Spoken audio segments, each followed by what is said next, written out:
కొనసాగించడం అదేం లేదు సార్. ఇక్కడ మేము ఉంటాము. ఉండడానికి సిద్ధమయ్యే డోర్స్ తీయకపోతే మొన్న మా పిల్లలు వచ్చారు.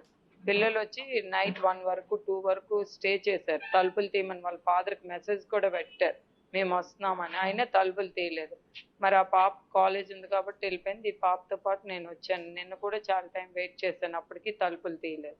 తీయకపోతే మేమే డోర్ కట్ చేసేసి మేమే లోపలికి ఎంటర్ అవ్వడం అనేది జరిగింది. మేము ఎంటర్ అయిన తర్వాత ఆయన ఎక్కడి నుండో వచ్చారు. వచ్చేసి మాకు తెలియకనే ఎవరు ఈ డోర్ తీశారు ఏంటి అని చెప్పేసి ఒక పెద్ద రాడ్ పట్టుకొని మా మీద అటాక్ చేయడానికి ఆయన వచ్చారు. ఆ వీడియో కూడా రిలీజ్ అయింది. మీరు వాళ్ళపై దాడి చేశారంటూ కూడా మీ భర్త దువర్సి నిన్న పోలీసులు కంప్లైంట్ జరిగింది. మమ్మల్ని హత్య చేయడానికి వచ్చారు, మమ్మల్ని దాడి చేయడానికి వచ్చారంటూ కూడా మీపై కంప్లైంట్ ఇచ్చారు. ఇదే విధంగా అర్థం చేసుకుంటారు. మా పిల్లలు, మా ఇల్లు, మా హక్కు. దాడి అనేది ఎవరు చేశారో అన్ని వీడియోస్ లో ఉన్నాయి. మేము ఏ దాడి చేయలేదు, ఏమీ చేయలేదు. కామ్ గా వచ్చాము ఇంట్లోకి ఎంటర్ అవ్వాలని. ఎందుకంటే ఇక్కడ ఇల్లీగల్ అఫైర్స్ అనేవి రన్ అవుతున్నాయి. దానివల్ల మా భవిష్యత్తు పోతుంది, మా పిల్లల భవిష్యత్తు పోతుంది. చాలా రాంగ్ గా బయట ట్రోల్స్ వస్తున్నాయి కాబట్టి మేము తట్టుకోలేక లోపలికి ఎంటర్ అయ్యాం. దగ్గర 1 year అవుతుంది. డిస్టర్బెన్స్ అనేది సీఎం వరకు కూడా ఉంది ఈ ప్రాబ్లం అనేది. ఎలక్షన్స్ ముందు నుండి కూడా ఉంది. ఇంతకుముందు పలాస కూడా మా పిల్లలు వెళ్ళారు. అక్కడ వాళ్ళ మమ్మీ వాళ్ళ ఇంట్లో అతడు ఉండేవాడు. అక్కడికి వెళ్ళారు. అక్కడ కూడా ఇలాగే అడిగారు. అప్పుడు కూడా డోర్స్ తీయకుండా పిల్లలకి చాలా వాళ్ళ బ్రదర్ దువార్ శ్రీధర్ వాళ్ళ నాన్నమ్మ చాలా అవమానించారు. వాళ్ళే మెయిన్ ఇదంతా రూట్ కోస్. వాళ్ళే ఈ న్యూసెన్స్ అలా చేస్తూ మా ఫ్యామిలీని ఎక్కువగా న్యూసెన్స్ చేస్తూ ప్రతిసారి మా పిల్లల లైఫ్లో మా లైఫ్లో ఎంటర్ అవుతూ చాలా డిస్టర్బెన్స్ క్రియేట్ చేస్తున్నారు శ్రీని గారు వాళ్ళ బ్రదరు మదరు. ఎవరు అడ్డుకుంటున్నారు? మీకు 2 కుటుంబాలు కలవకుండా మీరు మొదట్లో బాగా ఉండేవారంట కదా, ఎవరు అడ్డుకుంటున్నారు? ఇప్పుడు ఫ్రమ్ ది బిగినింగ్ వాళ్ళ బ్రదర్స్, వాళ్ళ పేరెంట్స్. వాళ్ళు 0 స్టేజ్. నా మ్యారేజ్ అయినప్పటికీ పొలిటికల్ గా మా ఫాదర్ బ్యాక్గ్రౌండ్ 3 times మా ఫాదర్ మా తాతగారు ఎమ్మెల్యేగా కంటెస్ట్ చేశారు. నేను కంటెస్ట్ చేశాను. నేను జడ్పీటీసీ, మా ఫాదర్ ఎంపీపీ. తర్వాత ఆయన 2006లో జడ్పీటీసీగా చేశారు. ఆయన 2005 వరకు పాలిటిక్స్ అనేవి మాకు బాగానే ఉండే. నేను పాలిటిక్స్ లో ఉన్నంత వరకు నో కాంట్రవర్సీలో ఒక సిస్టమేటిక్ ఒక 2006 ఆయన పాలిటిక్స్ అంటే ధర్మాన ప్రసాదరావు గారితో కూడా సత్యవతి గారితో విత్ ఇన్ 6-7 months ఆయన కారణం కాదు కదా. ఇన్నాళ్ళు నేను రాజకీయాలు చేసినప్పుడు నా మీద ఎట్లాంటిది లేదు. ఆయన 2006లో వచ్చి 6-7 months లో అందరితో ప్రెస్ మీట్లు ఇచ్చేసి ఇష్టానుసారం బిహేవ్ చేస్తూ మంచి చెడు లాగా ఏదో దుబార్ శ్రీనివాస్ అనే పేరు బ్రాండ్ నాది, నేను హైలైట్ అవ్వాలి, వ్యక్తిగత ఎప్పుడు ఆలోచనలతో ఏది పడితే ఆ రకంగా బిహేవ్ చేయడం, ఇష్టానుసారం రాజకీయంగా ఏదో దుబార్ శ్రీనివాస్ అంటే ఏదో చిన్న అటాక్ ఇచ్చేస్తారని ఒక రకమైన క్రియేషన్ తప్ప గ్రౌండ్ లెవెల్లోకి వచ్చేటప్పటికి పబ్లిక్ పట్టించుకునే పరిస్థితులు లేదు. అలానే కార్యకర్తలను పట్టించుకునే పరిస్థితులు లేదు. ఎప్పుడు ఫెయిల్యూర్. ఇక్కడ కానీ అక్కడ కానీ మేము ఎక్కడ కూడా మా నేమ్ ని మా ఫేమ్ ని డ్యామేజ్ అయ్యేటట్టు బిహేవ్ చేస్తే మేము ఓడుకునే ప్రసక్తి ఉంది. ఆయన నేటివ్ ప్లేస్ పలాస, వాళ్ళ అమ్మ బ్రదర్స్ అందరం ఇళ్ళకి ఢిల్లీ తీసుకొని బిహేవ్ చేసుకోమనండి. వాళ్ళకి ఆడపిల్లలు ఉన్నారు, కుటుంబాలు ఉన్నారు. పంపవ్వాలంటే వాళ్ళ కుటుంబాలను పంపు. కానీ ఇక్కడ మా ఫ్యామిలీని మా పిల్లల్ని పంపు చేస్తానంటే మేమేం డిమాండ్ చేయం. మేము ఇక్కడ ఉండడానికి వచ్చాము. మేము దీంట్లో ఇలాంటి తప్పుడు వ్యవహారాలు నడకూడదు అనేది మా డిమాండ్. ఆవిడే వస్తారు మేము టార్చర్ చేయడం ఏంటి? ఆవిడ మా ఇంట్లో ఉండవలసిన అవసరం ఏంటి? ఇళ్లలో ఒక పెద్ద ఆవిడ, ఒక 3 పిల్లలు ఉండే ఆవిడ స్నేహితురాలుగా మా ఇంట్లో ఆవిడ ఉండడం ఏంటి? నవ్వుతాడు ఆవిడని. ఎవరైనా ఒక మేజర్ పిల్లల్నే ఫ్రెండ్స్ ఇంటికి మనం పంపించము. నీకు ఒక భర్త, నీకు ఒక పిల్లలు, ఒక వ్యవహారము ఉన్న ఆవిడవి నువ్వు నా ఇంట్లో వచ్చి ఫ్రెండ్ అనుకొని నువ్వు స్టే చేయడం ఏంటి? టూర్లు వెళ్ళడం ఏంటి? ఏమనంటే ఫ్రెండ్స్ టూర్లు వెళ్తారు అంటారు. ఎవరైనా ఇంకొక హస్బెండ్స్ తోని నీ హస్బెండ్ వదిలేసి ఫ్రెండ్స్ అనుకుని ఎక్కడైనా మన హిందూ సాంప్రదాయం ప్రకారం దాన్ని ఏమని అర్థం చేసుకోవాలి? మా వ్యక్తిగత జీవితాల్లో ఆవిడ దూరి మా పరువు ప్రతిష్టలు ఆవిడ రోడ్డు మీదకి లాగేసి మేం బయటపడలేక మేము గౌరవాలతో బ్రతుకుతున్న మాలాంటి వాళ్ళకి ఇన్ని సంవత్సరాలు ఎప్పుడు మా లైఫ్లో లేని ఇష్యూస్ ని ఈ రకంగా ఆయనకి ట్రాప్ చేసేసి అవి ఫూల్ అయిపోయాడు ఇతడు అనేది బయట సొసైటీకి తెలుస్తుందని దాన్ని సమర్థించుకుంటూ మమ్మల్ని రోడ్డు మీదకి లాగేస్తున్నాడు.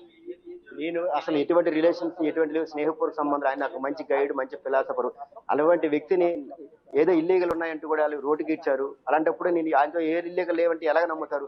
అవసరమైతే నేను మ్యారేజ్ వరకు వెళ్తానంటే కూడా ఆవిడ స్పష్టం చేయండి. శ్రీని గారితోనే కాదు సార్, చాలా మందితో ఇల్లీగల్ అఫైర్స్ ఉన్నాయనేది టెక్కల్లో టాప్ కాదు. చాలా మంది పిల్లల జీవితాలకు కూడా ఇల్లీగల్ అఫైర్స్ పెట్టేసి అన్యాయంగా వాళ్ళ జీవితాలను నాశనం చేసేసి డబ్బులు డిమాండ్ చేయడం అనేది ఆవిడ వృత్తి. అది నేనైతే ఏ హత్యాయత్నాలు లేవు. గౌరవంగా మా ఇంటికి మేము ఎంటర్ అయ్యాము. ఆ గౌరవాన్ని ఆయన కోలుగొట్టేస్తున్నాడు. ఆయనే రోడ్డు ఎక్కిపోతున్నాడు. ఆయనే తాగిసి ఉన్నట్టున్నాడు. నైట్ పెద్ద రాడ్ తీసాడు. ఆయనే మా మీద అటాక్ ఇవ్వాలని చెప్పి మేమే ఆశ్చర్యపోయాం. మా దగ్గర ఆయన ఎప్పుడు ఇంతవరకు అలా డ్రింక్ చేయడము, అలా బిహేవ్ చేయడం. అంటే నా వల్ల దువ్వాడ శ్రీనివాస్ గారి కుటుంబం రోడ్డున పడిపోయింది అంటే ఈ 25 సంవత్సరాల్లో చాలా మంది వల్ల రోడ్డు మీద పడిపోవాలి కదా. అంటే 25 సంవత్సరాల్లో చాలా మంది రాజకీయాల్లోకి వచ్చి ఉంటారు, చాలా మంది మహిళలు రాజకీయాలు చేసి ఉంటారు. అంటే చాలా మంది వల్ల రోడ్డున పడిపోవాలి. మరి ఎప్పుడు రోడ్డు మీద పడిపోయింది, ఇప్పుడే ఎందుకు రోడ్డు మీద పడిపోయారని చెప్తున్నారు వాణి గారు? మరి ఆవిడకి మీరు ఈ క్వశ్చన్ అడగండి. అంటే మీరు అంటే రాజకీయాల్లో 2 సంవత్సరాలు తెచ్చున్నారు, వాణియే తీసుకొచ్చారంటారు. అలాంటిది శ్రీనివాస్తో మరి ఒక కార్యకర్తగా ఉంటూ అంత క్లోజ్గా ఉన్న సంవత్సరం అంటే టెంపుల్స్కి వెళ్తాను అంటున్నారు. కేవలం తన భర్తని ఆవిడే ట్రాప్ చేసింది అని ఆవిడ ఆరోపిస్తున్నారు. ఏంటి దేవాలయాలకు వెళ్తున్నారంటే ఇప్పుడు మీరు కూడా దేవాలయాలకు వస్తారంటే శ్రీని గారు పట్టుకెళ్తారు. దేవాలయాలకు ఎవరు వెళ్తారన్నా పట్టుకెళ్తారు. నియోజకవర్గంలో దగ్గర ఇప్పుడు ఒక 1000 మందికి పైగా తిరుపతి తీసుకెళ్ళి ఉంటారు. అతను ప్రోటోకాల్ తిరుపతి అంటే స్వామి దర్శనం అందరూ చేసుకోవాలని కోరుకుంటారు. చాలా మంది వెళ్ళి ఉంటారు. అలాగే నేను కూడా వెళ్ళాను. దాంట్లో తప్పే ఉందో నాకైతే తెలీదు. కేవలం ఇదంతా రాజకీయ లబ్ధి కోసం దువ్వాడి వాణి గారు చేసిన అంత నాటకం. ఇదంతా వాళ్ళ ఫ్యామిలీని నేను ట్రాప్ చేయడం కాదు, ఆవిడే నన్ను ట్రాప్ చేసి నన్ను ఇరికించి నా ద్వారా నన్ను ఒక పావుగా చూపించి టికెట్ పొందడానికి ప్లాన్ చేశారు. అది ఫెయిల్ అవ్వడంతో ఇప్పుడు రోడ్లు ఎక్కి నానా గందరగోళం చేసి ఫాల్స్ ఎలిగేషన్స్ చేస్తున్నారు. ఆవిడ చేసిన ఎలిగేషన్స్ అన్నీ అవాస్తవం, దేంట్లో కూడా వాస్తవం లేదు. నేను ఇప్పుడే ప్రెస్ మీట్ పెట్టి ప్రూఫ్తో సహా చూపించాను. ఆవిడ చెప్పిందంతా కూడా అబద్ధం అండి. మేడం, శ్రీను కుటుంబ సభ్యులు వాళ్ళ పాప కూడా వాళ్ళ భార్య కూడా వాళ్ళు కలుద్దామంటే ఆవిడే మాధురి కలవనివ్వట్లేదంటూ కూడా వాళ్ళు ప్రధానంగా మీ మీద ఆరోపణ చేస్తున్నారు. ఏంటి కలుద్దామంటే మాధురియే ఆపేస్తుందంటే 10 మంది వస్తే నేను ఆపేయగలను? నేను ఒక్కదాన్ని ఏం చేయగలనండి? వాళ్ళు అంతమంది వస్తే అది ఫ్యామిలీ మ్యాటర్ అండి. వాళ్ళ ఫాదర్తో కావాలంటే వాళ్ళ ఫాదర్తో మాట్లాడుకోమనండి. నాకేంటి సంబంధం? ఇందులో నన్ను లాగాల్సిన అవసరం ఏంటుంది? మీ ఫ్యామిలీకి ఏదైనా ఇష్యూ ఉంటే మీ ఫ్యామిలీతో మీరు చూసుకోండి, అంతేగాని నన్ను నా ఫ్యామిలీని బయటకు లాగొద్దు. ప్రత్యేకంగా చూస్తే అంటే దువ్వాడ శ్రీనివాస్తో మీకు సంబంధం ఏంటి? అంటే ఇంతమంది కార్యకర్తలు ఉన్నారు, మాధురితో అంత క్లోజ్గా ఉండాలి, కారణం ఏంటి? ఏ సంబంధం లేకున్నా సంబంధం ఉందని క్రియేట్ చేసిన వ్యక్తి దువ్వాడ వాణి. ఇలా సంబంధం ఉందని క్రియేట్ చేసి ఇరు ఫ్యామిలీస్ని రోడ్డు మీద పెట్టిందే దువ్వాడ వాణి. ఇలా రోడ్డు మీద పెట్టిన తరుణంలో నేను ఒంటరి అయిపోయినప్పుడు నేనున్నాను అని ధైర్యం చెప్పిన వ్యక్తి దువ్వాడ శ్రీనివాస్. అప్పటి నుంచి మేము ఒక ఫ్రెండ్లీ రిలేషన్షిప్లో ఉన్నాం. ఇది తర్వాత ఎక్కడ దారి తీస్తుందో నాకైతే తెలీదు. ఇంతకు మించి మా మధ్యన ఎటువంటి ఫాల్స్ రిలేషన్షిప్స్ లేవు. ఈవిడన్నీ ఫాల్స్ ఎలిగేషన్స్ చేస్తుంది. ఈ 25 ఇయర్స్లో లేనిది ఇప్పుడు ఈ 60 ఇయర్స్లో ఇతను చేయాల్సిన అవసరం అతనికి కూడా ఏమీ లేదు. ఈవిడ స్వయంకృత ప్రాతాలే ఇవన్నీ. మేడం, మరి మీకు ఆల్రెడీ ఫ్యామిలీ ఉందంటున్నారు, శ్రీనివాస్తో కలిసి ఉందాం అంటారు. ఇప్పుడు ఈయనతో కలిసి ఉండడం వల్ల మీ ఫ్యామిలీలో మీకు మీ హస్బెండ్ నుంచి ఇబ్బంది రాలేదా? ఎందుకు రాలేదండి? ఈవిడ క్రియేట్ చేసిన సీన్స్ వల్ల నా ఫ్యామిలీలో కూడా ఇబ్బందులు పడ్డాం. నా పేరెంట్స్ కూడా చాలా ఇబ్బందులు పడ్డారు.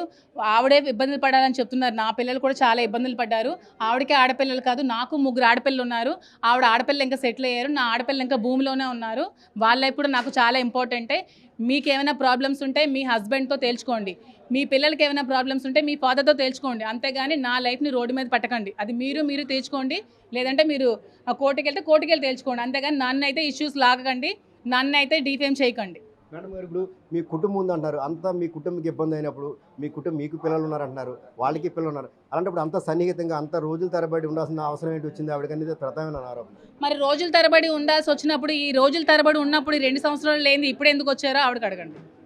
మేడం, ఇప్పుడు శ్రీనివాస్ గారికి సంబంధించి మీరు అంటున్నారు అడల్ట్ అనేది తప్పు కాదు, భవిష్యత్తులో అంటే అది కలిసి ఉండడం తప్పు కాదు అన్నారు. భవిష్యత్తులో అంటే మీరు మీ హస్బెండ్కి ఏమైనా డైవర్స్ చేస్తున్నారు, లేకపోతే శ్రీనివాస్ గారిని ఏమైనా మ్యారేజ్ చేసుకోవాలనుకుంటున్నారా?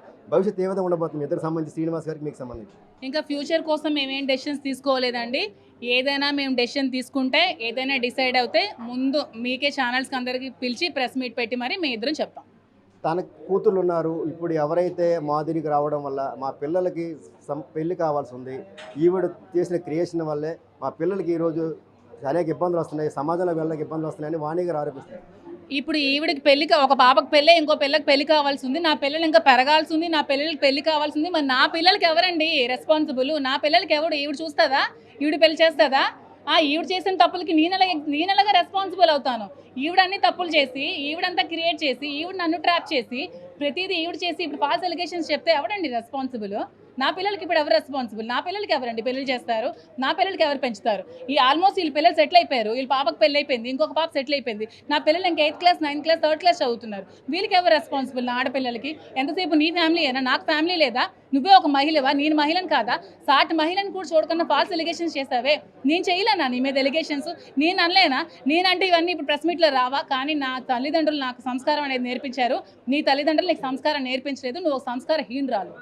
ఇంత క్లోజ్గా ఉండాల్సిన అవసరం వచ్చింది ఎందుకు వస్తుంది మీకు రేపు మీ పాపలకి మీ పిల్లలకి కదా సమస్య వస్తాయి కదా, ఎందుకు శ్రీనివాస్ గారితో లేదా వాళ్ళ ఫ్యామిలీతో వాళ్ళు ఉండొచ్చు అనుకోవచ్చు కదా, ఎందుకు అంత క్లోజ్ ఉండాల్సిన?